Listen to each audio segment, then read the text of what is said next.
লক্ষ্মীপুর সদরের দালালবাজার ইউনিয়নের মহাদেবপুর এনায়েতিয়া দাখিল মাদ্রাসায় দুর্ধর্ষ চুরি সংঘটিত হয়। এ নিয়ে অত্র মাদ্রাসার ভারপ্রাপ্ত সুপার কবির আহমদ বাদী হয়ে লক্ষ্মীপুর সদর মডেল থানায় অভিযোগ দায়ের করেন।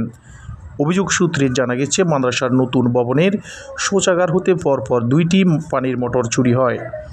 এরপর চলতি মাসে 24 তারিখ দিবাগত রাতে পুরাতন ভবনের দ্বিতীয় তলা হতে একই সাথে 6টি ফ্যান চুরি হয়। আমাদের এই মাদ্রাসা থেকে গত রমজানের পর 2টি পানির মোটর চুরি হয়ে গেছে। আর গত পরশু 24 তারিখ আমাদের পুরান ভবন থেকে দোতলা থেকে 6টি ফ্যান চুরি হয়ে গেছে। এই ব্যাপারে প্রশাসনের দৃষ্টি কামনা করছে।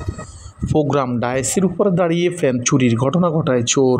এতে চোরের পায়ের চাপ স্পষ্ট রয়েছে।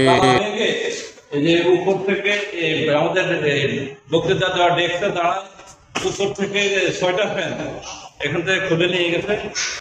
আইন শৃঙ্খলা বাহিনী সুষ্ঠু তদন্ত করে বের করার জন্য আমরা আশা রাখি। লাগার পরে এবার মোটর হয়তো এবার মোটর নিতে পারে না, এবার ফ্যামিলি চলে যাচ্ছে।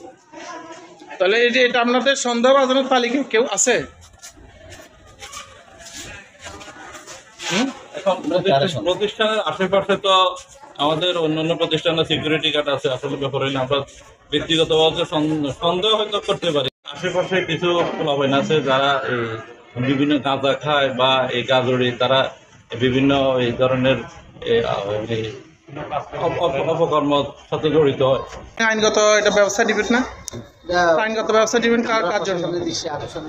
প্রশাসন কিভাবে, আপনি যদি কাউকে সন্দেহ না করেন, প্রশাসন কাকে ধরবে, এখানে এসে কাকে চিনবে?